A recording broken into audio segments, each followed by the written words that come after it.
Tao is obscured when men understand only one of a pair of opposites, or concentrate only on a partial aspect of being. And clear expression also becomes muddled by mere wordplay.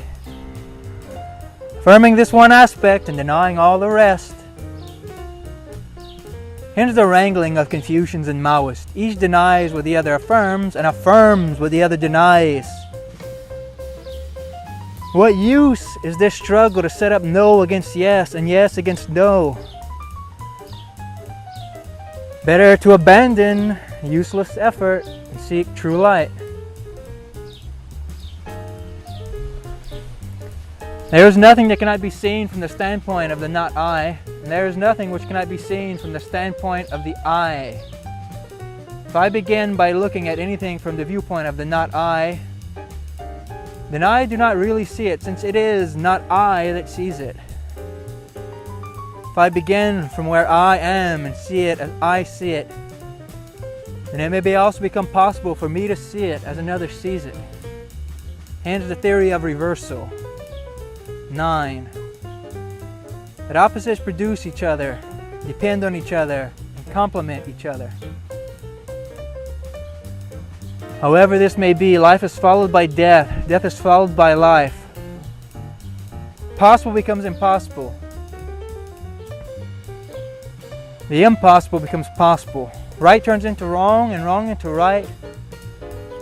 The flow of life is altered by the circumstances, and thus things themselves are altered in their turn.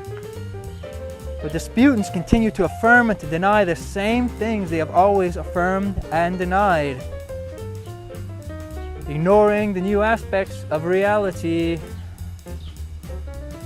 presented by the changing conditions.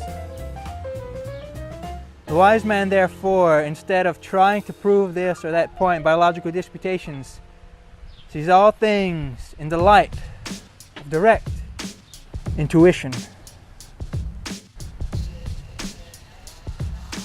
He is not imprisoned by the limitations of the I from the viewpoint of direct intuition, that of both I and not I. Hence he sees that on both sides of every argument there is both right and wrong. He also sees that in the end they are reduced both to the same thing once they are related to the pivot of Tao. When the wise man grasps this pivot, he is in the center of the circle, and there he stands while yes and no pursue each other around the circumference.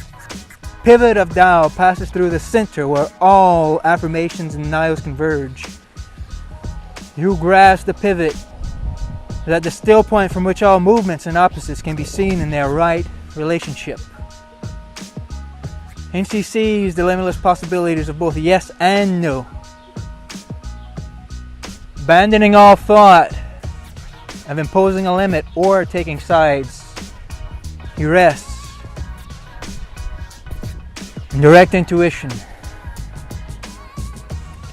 Therefore I said, better to abandon the dispute, seek after true light.